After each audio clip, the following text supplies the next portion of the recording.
오늘은 이 말씀을 중심으로 해서 믿지 않는 사람들에게는 하나님의 능력이 나타나지 않는다, 그런 주제로 말씀을 전하겠습니다. 믿지 않는 사람들에게는 하나님의 능력이 나타나지 않는다. 자, 오늘 우리가 읽은 말씀은 예수님께서 이제 고향에 가셔가지고 복음을 전하시는 그런 말씀입니다. 마태복음 17장의 중심 말씀은 뭐였어요? 천국 말씀이었죠. 천국은 먼 것과 같다. 그래서 7개의 비유로 예수님께서 천국에 대해서 설명을 해주셨고, 자, 마태복음 1장부터 28장까지의 그 중심에 13장이 있다 그랬습니다. 그래서 제가 마치 양파처럼 양파 껍데기를 양쪽으로 계속 까면은 가운데 핵심이 나오는 것처럼 마태복음의 핵심이 바로 이 천국에 대한 가르침이다, 이렇게 말씀을 전했습니다. 자, 이제 그 7개의 비유로 천국에 대한 말씀을 다 가르치신 이후에 그 말씀은 어디서 가르치셨어요? 13장 제일 시작 보면은 그날 예수께서 집에서 나가사 바닷가에 앉으시매 그랬죠. 집에서 나가셔가지고 갈릴리 바닷가에 앉으셔서 가르치신 다음에 이제 오늘 말씀은 보면은 고향으로 가셔서 그 고향 땅이 어디입니까? 나사렛이죠. 나사렛. 나사렛으로 가셔서 복음을 전하시는 그런 말씀입니다. 53절 54절 상반절 한번 읽어보겠습니다. 시작.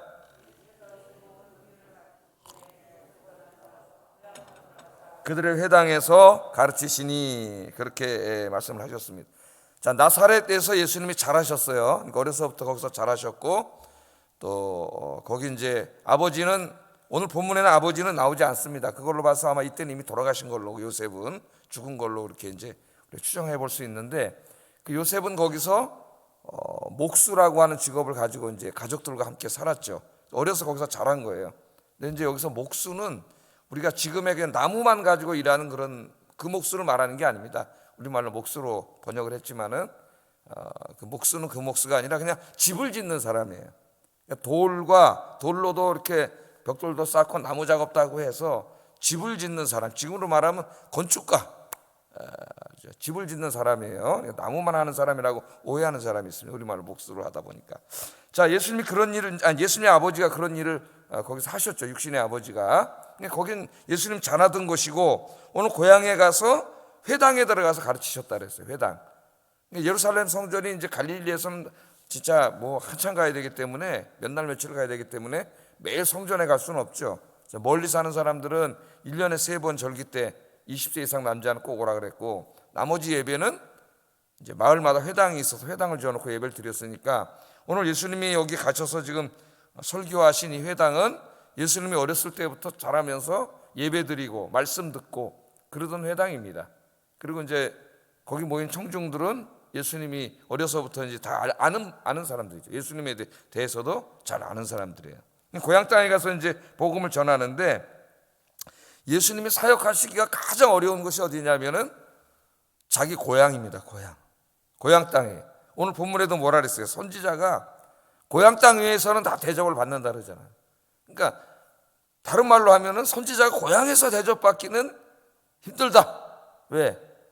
다른 데 가면 그 사람이 어릴 적이나 뭐 이런 거 잘 모르는데, 어려서부터 그 태어난 것까지는 아니지만 예수님 베들레헴에서 태어나셨으니까 어려서부터 다 자란 거 보고 거기 어머니, 아버지, 가족들, 형제들이 다 있는 걸 다 본 그 사람들에게 가서 설교하고 가르친다고 하는 것은 가장 어려운 것이죠.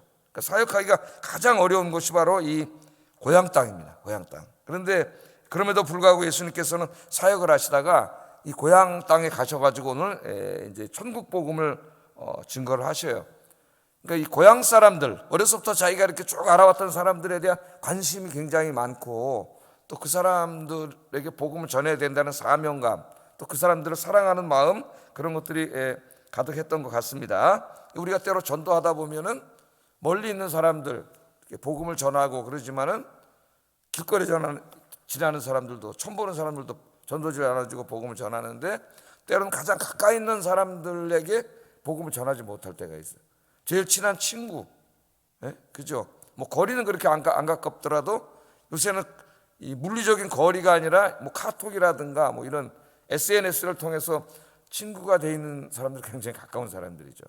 지금 꼭 그 거리만을 말하는 건 아니지만은 나와 가까이 있는 사람들, 동네 사람들, 윗집, 옆집, 앞집, 내가 자주 가는 무슨 슈퍼마켓, 가게, 미용실 이런 사람들, 또는 가족들, 이런 사람들에게 복음을 전하지 못할 때가 종종 있습니다. 그래서 오늘 이 말씀을 보면은 예수님을 통해서 우리가 깨닫는 것은 가장 가까운 사람들에게 우리가 좀 관심을 가져야 된다. 가까이 있는 사람들, 여러분이 자주 만나는 사람들.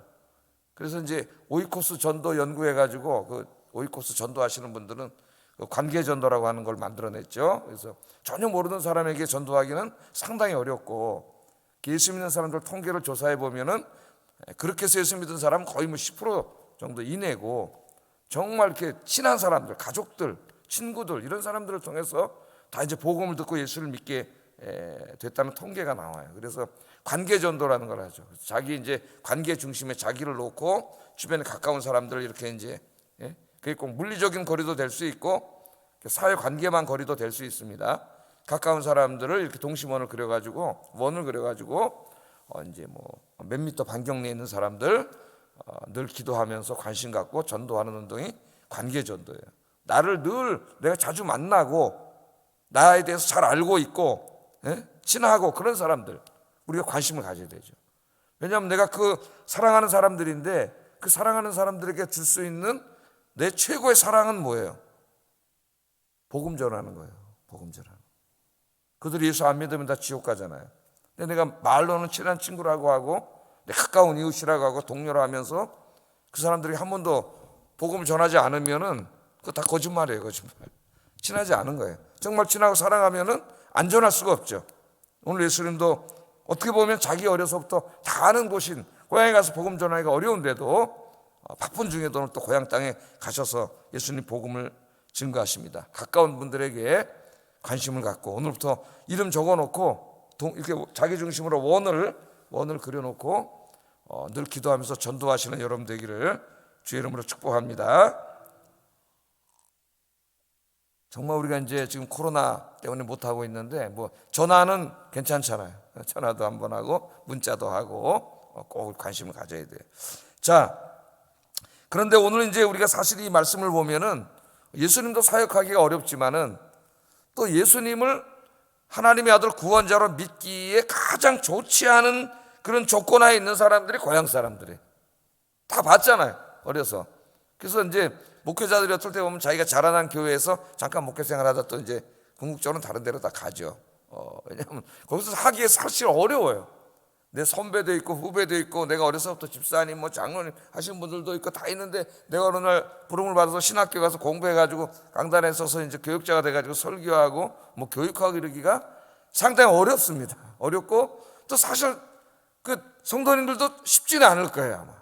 제가 볼 때 저는 제 모교에서 이제 해본 적은 없고 근데 그렇게 하시는 분들도 있죠. 가끔 조금 하다가 이제 결국은 다 가게 돼요. 왜냐면 거기서는 못 해요 사실. 할 수가 없어요. 그래서 이제 다 가게 되는데 그게 힘들죠. 자, 이 사람들이 어렵고 진짜 고향 사람들보다 진짜 더 예수 믿기 어려운 사람들은 가족들이에요. 가족들. 예? 그 형제들. 어머니는 이제 마리아는 하나님께 직접 들었잖아요. 가브리엘이 찾아와서 아버지도 들었고, 근데 아버지는 오늘 보면 안 나옵니다. 이미 돌아가셨을 것 같고. 그 어머니는 아는데 형제들은 어렸을 때 형이잖아요. 형. 장남이잖아요. 예수님이 성령으로 잉태하신 하나님이시지만 동생들이 뭘 알아요? 눈 떠보니 형이 있는데 형, 예수 형, 또 여동생들도 있다 그러잖아요. 오늘. 오빠, 그런 거 잘하는데 어느 날 자기 형하고 오빠가 갑자기 메시아라 그러고 하나님의 아들이라 그러면 뭐라 그랬어요? 사람들이 귀신 들렸다 그러니까 정말 우리 형이 귀신 들렸나 그러고 깜짝 놀라 찾아오잖아요. 예? 이게 믿을 수가 없죠. 우리 형이 갑자기 형 그러고 어렸을 때 놀았고 이제 아버지 돌아가신 다음에는 아버지 대신 목수하면서 집 짓고 한 30살 정도 될 때까지 예수님이 어떻게 보면 가족을 부양하고 이렇게 사셨는데 오늘 갑자기 이제 그 다 내려놓고 이제 사역을 하시고 천국 복음을 증거하시면서 이제 메시아라 그러니까 요한복음에 보면 동생들도 안 믿었어요. 동생들이 그러잖아요. 형한테 예수님한테 형, 진짜 저 형 하나님의 아들이면 저 예루살렘에 가서 좀 중앙무대에 가서 좀 사역을 하지 왜 시골 여기 와 갈릴리 여기 와서 그래 좀 거기 좀 올라가시오 그렇게 얘기하는 게 나오잖아요. 요한복음에.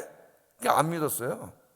제일 믿기가 어려운 사람들이 사실은 이 지구상에서 제일 예수님 믿기 어려운 사람이 형제들이에요. 다른 사람들보다도. 그렇죠?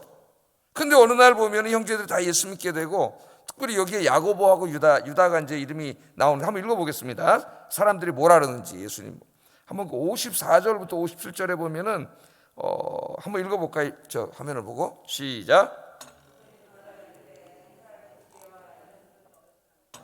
이는 목수의 아들이 아니냐? 그 어머니는 마리아, 그 형제들은 야고보, 요셉, 시몬, 유다라 하지 않느냐? 그 누이들은 다 우리와 함께 있지 아니하냐? 그런즉 이 사람의 이 모든 것이 어디서 났느냐 하고 예수를 배척한지라. 그러니까 동네 사람들도 예수를 배척했고, 이 사람들이 지금 얘기하는 여기 이제 이름들이 나오는데 이 형제들은 더 어려운 거예요. 근데 여기에 보면 야고보는 사도행전에 보면 15장에 보면 예루살렘 교회의 총책임자가 됩니다. 베드로가 이제 선교를 떠나고 야고보가 총책임자. 이 사람이 또 야고보서를 쓰게 되죠. 야고보서는 그 야고보 요한 그 형제 중에 야고보가 쓴 게 아니에요. 그 야고보는 사도행전 11장에 보면 참수당해서 제일 먼저 순교를 하지 않습니까? 헤롯 아그리파 1세에게 이제 순교를 하죠. 예수님 동생이에요. 또 유다서라고 나오는 유다 성경에 유다서도 여기 나오는 유다 예수님 동생이 쓴 거예요. 그러니까 이 세상에서 예수 믿기 제일 힘든 이 사람들이 이 형제들이 나중에 다 예수를 믿게 돼. 언제 예수를 믿게 됐어요? 뭘 보고 예수님 자기 형이 하나님의 아들 메시아임을 알게 됐죠? 부활하신 걸 보고 알게 됐죠. 부활하기 전까지는 안 믿었어요. 부활하기 전까지는 절대로 믿을 수 없는 사람들이 형제들이에요. 자기 형인데 무슨 갑자기 누구보다도 아마 미쳤다 그럴 거예요. 형이 저 형이 돌았나 미쳤나 사이비 교주인가 막 이랬을 거예요. 그런데 이제 부활하신 걸 보고 아 이분이 우리 형이 아니라 진짜 어머니가 늘 말씀하시던 성령으로 잉태된 하나님의 아들이시구나. 그걸 깨닫게 되는 거죠. 부활하신 다음에. 그래서 이제 한 가지 더 적용해 볼 말씀은 이 세상에서 절대로 예수 믿지 않을 것 같은 믿을 수 없는 환경에 있는 그 사람도 우리가 복음을 전하면 주님 앞으로 돌아온다. 할렐루야. 그러니까 저 사람 절대 안 돼. 예수님 동생만큼 그런 조건에 있는 사람이 없어요. 그래서 여러분 내 친구 중에 저 사람 절대 믿지 않을 거야. 꼭 가서 복음 전하셔서 다 전도하시기를 주의 이름으로 축복합니다. 우리 교회도 이제 제가 와가지고 우리 교회 이제 나와서 신앙생활을 다 여러분이 아시잖아요. 처음부터 시작해가지고 하여튼 예수 절대 안 믿고 그분이 예수 믿었다 그러니까는 형제들, 그 친구들이 지금도 그런 데지 않습니까? 너 몇 년까지 한번 다니나 보자. 교회를 맨날 비난하고 욕하고 다른 사람 다 믿어도 너는 절대 예수 안 믿을 거다 그랬다는데 그분이 장로님이 되셔서 이제 장로님 이제 좀 있으면 가을에 안수를 받게 된단 말이죠. 우리 교회 와서 세가족으로 와가지고 장립이 되는 거예요. 제가 왔을 때 세가족으로 와가지고 참 놀라운 일이죠.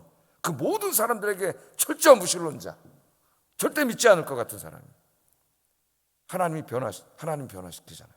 제가 기억이 나요. 우리 교회 젊은 줄 왔을 때 제가 요한복음 강해를 하고 있었는데 요한복음 쓰신 목적이 뭐예요? 읽고 듣는 모든 사람에게 영생을 얻게 하려고 요한복음 썼다 그러는데 진짜 그 요한복음 강해를 앉아서 진짜 한눈 팔지 않고 정말 잘 듣더라고. 잘 듣고 진짜 예수님을 영접하고 장로님이 앞으로 되실 거예요. 할렐루야. 하나님이 변화시키지 못할 사람은 없습니다.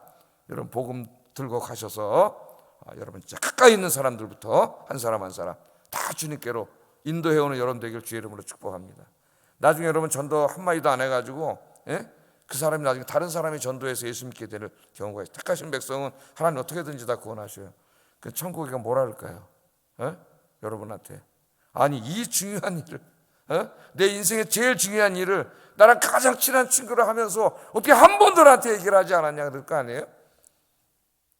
근데 진짜로 그런 분이 있다 그랬죠. 우리 교회 간증을 하신 한 권사님이 간증을 하셨잖아요. 자기 옆집에 살던 그 간증을 했지 않습니까? 우리 옛날 전도 모임 할 때 젊은 분인데 같이 친하게 지냈는데 어떻게 전도를 못 했는데 다른 데 이사 갔다가 거기서 다른 사람 통해 예수 믿고 교회 다니게 된다면 찾아왔대요.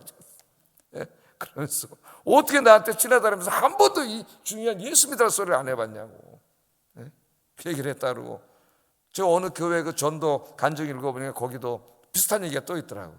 자기 친한 분인데 친하기 전에 한 번도 전도를 안 했는데 딴 데 가서 이사 갔다가 딴 사람 통해 예수 믿게 돼가지고 돌아와서 그런 데잖아요. 무무슨 권사님, 당신을 내가 하나님께 직무유기로 고발할 거예요. 그러더니 직무유기로 고발할 거예요.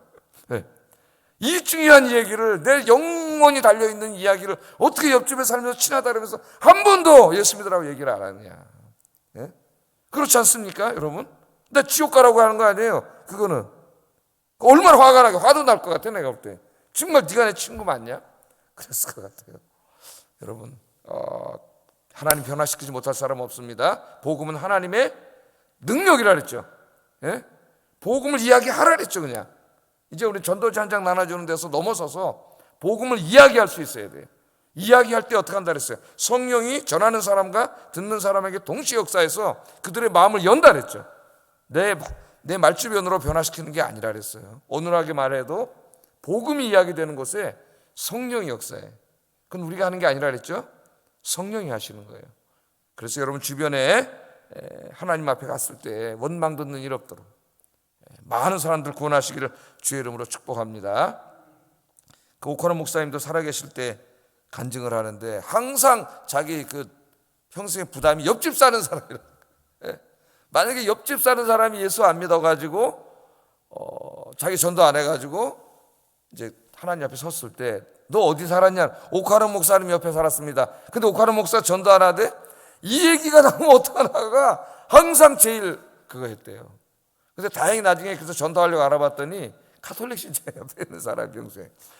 저희 집에도 이제 2개가 있잖아요. 집이 이렇게 있는데 카톨릭 신자예요. 그분은 이제 여기를 다 좀 질 때부터요. 우리 아파트가 20년 좀 넘었나? 21년? 20년 정도 좀 안 됐나? 그 정도 됐는데 그 부시고 질 때부터 사시던 분들인데 카톨릭 신자예요. 카톨릭 신자 아니면 전도해야 되잖아요. 너 어디서 살았냐? 차창모 목사님 집에 살았는데 한 번도 전도 안 하던데요. 근데 어떻게 하겠어? 그래가지고 식은땀 나는 얘기예요. 내가 만나는 사람, 가까운 사람, 직장 동료 매일 만나는데 여러분 꼭 전도하시기를 주의 이름으로 축복합니다. 자, 또 한 가지는 이제 오늘 제가 제목으로 정한 이 말씀으로 좀 말씀을 전하려고 합니다. 자, 오늘 이 말씀에 보면은 예수님께서 이제 고향 땅에 가서 복음을 전하는데 이 고향 사람들이 믿어요, 안 믿어요? 예? 배척했다 그랬잖아요. 배척. 뭐라면서 배척했어요? 야, 설교를 듣더니 놀라긴 놀랬어요. 아니, 쟤 예수 아니요? 저 목수 아니요? 그 말 속에도 이미 아버지가 죽었다는 게 나와요. 아버지가 죽은 다음에 좀.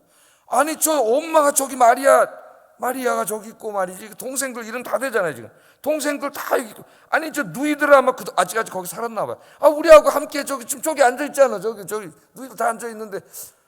야, 제가 언제 자라가지고 지금 어디 갔다 오더니 와, 설교를 들어보니까 이 바리새인들이나 뭐 서기관들은 비교도 안 돼. 엄청난 메시지를 증거하는데 천국 복음을 깜짝 놀랐어요. 놀랐다 그러잖아요.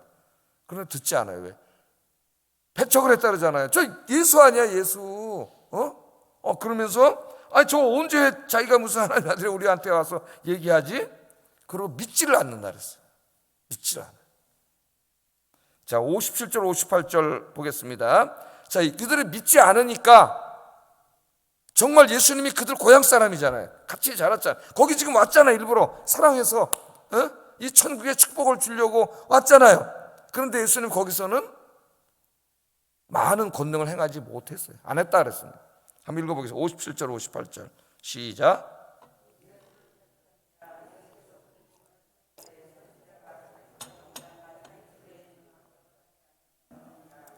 그들이 믿지 않음으로 말미암아 거기서 많은 능력을 행하지 아니하시니라. 아멘. 자, 여기 마태는 뭐라고 기록하고 있냐면요, 고향 사람들이 믿지 않았다는 사실과 예수님이 많은 능력을 행하지 않았다는 사실을 연관시키고 있습니다. 두 개가 관련이 있어요.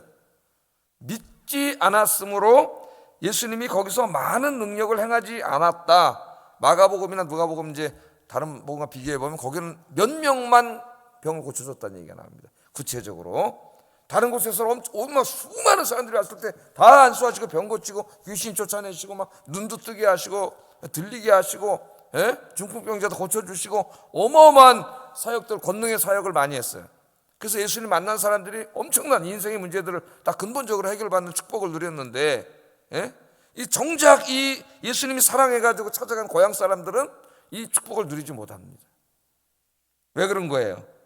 믿음이 없었기 때문에, 믿지 않았기 때문에 거기서는 능력이 나타나지 않아요. 그러니까 우리가 오해하면 안 되는 것이, 믿음이라고 하는 것이 그 자체가 무슨 마술적인 힘이 있는 게 아닙니다.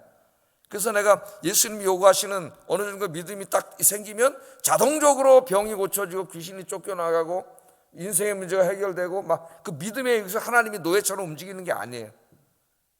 그런 건 하나님이 아니시죠.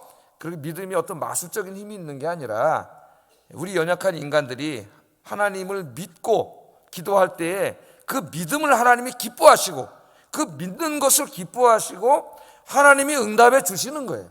하나님. 병도 고쳐주시고 귀신도 쫓아내시고 그 인생의 문제들도 해결해 주시는 거예요.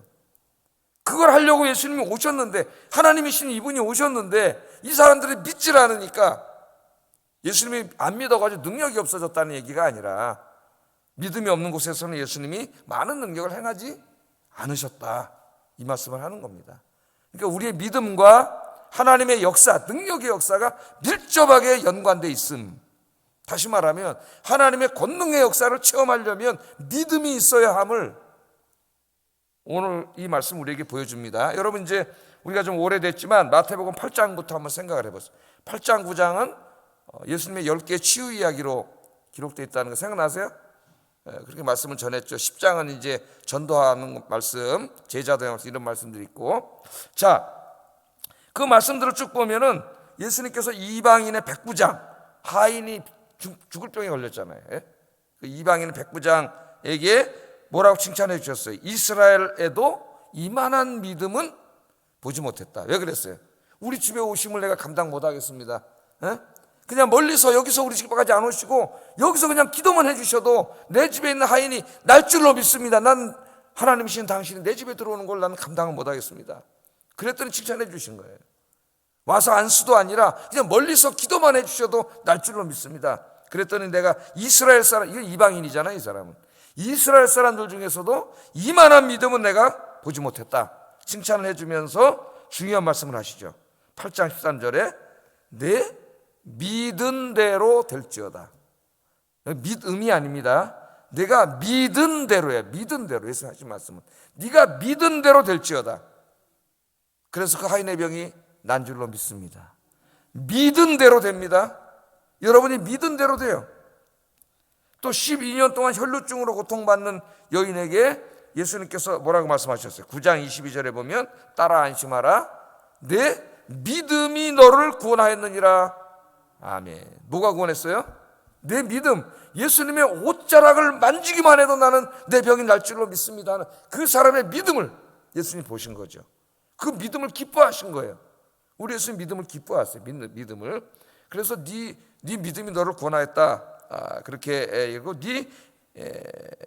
내 믿음이 너를 구원하였다. 9장 22절에 그렇게 말합니다. 또 두 맹인이 쫓아오면서 다윗의 자손이여 불쌍히 여소서 쫓아오잖아요. 예수님 본척도 안 하고 들어가는데도 계속 집까지 쫓아왔습니다. 믿지 않으면 그렇게 할 수가 없는 거죠. 그때 예수님께서 또 뭐라 그랬어요? 9장 29절에도 내 믿음대로 된다. 그러니까 내 믿음대로 된다. 내가 믿은 대로 된다. 네 믿음이 너를 구원하였다. 예수님이 이 말을 굉장히 자주 하셔요. 그러니까 그 믿음을 예수님이 기뻐하시고 믿는 사람들의 믿음을 통해서 믿음을 보시고 우리 예수님이 권능의 사역을 행하시는, 도저히 인간이 어떻게 해결할 수 없는 인생의 문제, 병이든지 뭐 귀신 들린 문제든지 우리 예수님이 그 문제를 해결해 주셨다는 겁니다. 그런데 여러분, 그 같은 말씀 속에 좀 내려가다 보면은 예수님의 제자들은 풍랑이 일어나니까 어떻게 했어요? 무서워하고 두려워했죠. 그 배에 누가 타고 있었어요? 예수님 같이 타고 계셨는데도 두려워하고 무서워했을 때 예수님이 그때는 꾸중을 하시죠. 믿음이 적은 자들아. 믿음이 적은 자들아. 그 믿음이 없는 자들아, 그 말입니다. 이 작다는 말이 성경에 긍정으로 쓰일 때도 있어요. 겨자씨만큼 작은 믿음이 있어도 이 산을 명하면 저리로 간다. 그때 작은은 그 정말 믿음의 힘을 말하는 긍정의 의미고, 이 제자들에게 이 믿음이 적은 자들아 할 때는 부정의 의미예요. 믿음이 없는 자들아 왜 의심하느냐? 하나님이 배에 타고 계시는데 여러분 인생 혼자입니까? 누가 함께 계세요? 하나님이 여러분 인생의 사공 되시고 인생의 길을 붙잡고 있는데 믿는 사람은 조금 풍랑이 일어나도 두려워하지 않아요. 왜? 하나님이 내 길을 잡고 있으니까 안전한 거죠. 믿음이 없으면 바람만 불어도 무서운 거죠. 바람만 불어도 두렵고 무섭고, 예? 책망을 받았습니다. 책망을 받았어요. 내 믿음대로 된다. 내 믿음대로 된다. 여러분 믿음의 사람이 되시기를 주의 이름으로 축복합니다. 하나님의 권능과 능력을 체험하기를 원한다면은 정말 내 인생의 문제들을 놓고 내가 기도할 때 하나님은 능히 해결해 주실 줄로 믿습니다. 예? 인간적으로는 내가 볼 때 정말 구멍도 없고 희망도 없고 아무것도 보이지 않지만 그러나 전능하신 하나님, 창조주 하나님, 난 하나님의 권능을 믿고 기도합니다. 이 문제를 해결해 주시옵소서. 그렇게 믿음으로 기도하면은 하나님이 해결해 주시는 거죠. 그 믿음이 마술적인 힘이 있는 게 아니라 그 믿음을 기뻐하시는 거죠. 하나님이 그 믿음을 기뻐하시고 하나님 해결해 주시는 거예요. 자, 그래서 예수님은 겨자씨만한 믿음만 있어도 이 산을 명하여 저리로 옮기라 하면은 그대로 된다고 말씀을 하셨어요. 또 히브리서 저자도 히브리서 11장 6절에 보면은 믿음이 없이는 하나님을 기쁘시게 하지 못하나니 하나님께 나아가는 자는 반드시 그가 계신 것과 또한 그가 자기를 찾는 자들에게 상 주시는 이심을 믿어야 할지니라. 아멘. 또 야고보서 1장 6절 7절 이거 한번 찾아보고 이제 기도하겠습니다. 야고보서 1장 6절 7절.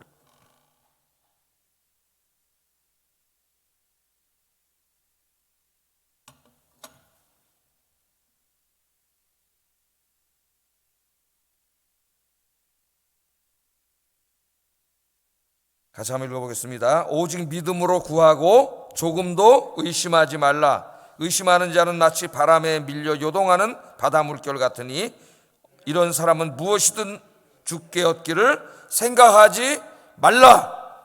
아멘. 그렇게 말씀하셨어요. 그럼 이제 여러분 또 물을 거 아니에요. 목사님, 나도 믿음을 갖고 싶은데 어떻게 해야지 이렇게 믿음이 생깁니까? 예? 어떻게 이렇게 절대적인 믿음을 가질 수 있습니까? 왕도가 없습니다. 기도하셔야 돼요. 기도해야 돼요. 뭘 위해서 특별히 기도해야 돼요? 아침에 자기의 믿음을 위해서 기도해야 돼요. 믿음. 저도 늘 기도하면 여기 앉아서 교회를 위해서 기도하면서 내가 의심하면은 기도 하나만 안 하지 뭐. 하나님은 내 기도를 여기 듣고 이제 응답해 주시려고 그러는데 입으로는 기도하는데 안 믿어. 에이 그냥 한번 해보자 그냥 기도. 그걸 믿지도 않아요. 그런 역사가 일어나지 않아요. 믿지도 않는데 역사가 일어나지 않아요. 그래서 제일 먼저 저도 기도하는 게 이 야고보서 말씀, 히브리서 말씀을 많이 외우면서 기도하죠. 앉아서. 예? 믿지 않으면 하나님의 기도 응답을 받을 생각을 하지 말라 그랬는데 하나님 내가 믿음이 연약합니다. 이 믿음을 붙잡아 주세요. 성경에 실제로 그렇게 기도한 사람 있죠. 누구예요? 마가복음 9장에 나오는 그 귀신 들린 아들을 둔 아버지. 그죠? 예수님 찾아와서 내가 당신들 제자에게 부탁했는데 하나도 못 고칩니다. 할 수 있다면 내 아이 좀 고쳐주세요. 예수님한테 할 수 있으면 뭐 좀 할 수 있다 그러면은 사람들이 할 수 있다 그러는데 한번 좀 고쳐주세요. 믿음 없는 얘기를 했을 때 예수님 불쌍히 여기셨어요. 그래서 찾아왔으니까. 그게 예수님이 뭐라 그랬어요? 할 수 있거든이 무슨 말이냐? 믿는 자들에게는 능치 못할 일이 없느니라. 아멘. 그랬더니 그 아버지가 뭐라 그랬어요? 제 믿음 없음을 도와주세요.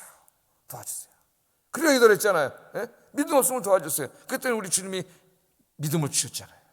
예? 그래서 여러분 믿음을 위해서 늘 기도하세요. 자기 믿음을. 그러면 자기도 모르는 사이에 믿어지기 시작합니다. 확신이 생기기 시작해요. 그런 두려움이 사라져요. 확신이 생기는 순간, 믿음이 생기는 순간 불안과 두려움이 사라집니다. 의심이 생기고 불신이 생기는 순간 불안과 두려움이 찾아와요. 막 불안해지고 두려워지고 심해지면 공황 상태가 돼버려요.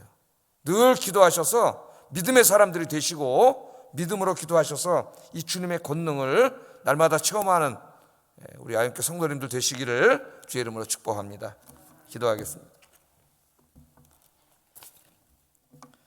말씀을 생각하면서 기도하겠습니다. 오늘 두 가지. 예수님이 고향 사람들, 가까운 사람들 찾아가셔서 복음 증거한 것처럼 나도 가까운 사람들 찾아가서 천국 복음 증거하게 하소서. 두 번째는 믿음의 사람이 되어서 하나님의 능력의 역사를 매일 체험하는 삶을 살게 하소서. 하나님이 살아계시고 능력이 하나님이신데 믿음이 없어서 하나님 없는 사람처럼 살지 말게 하시고 믿음의 사람이 되어서 하나님의 살아계심을 체험하게 하소서. 기도하겠습니다.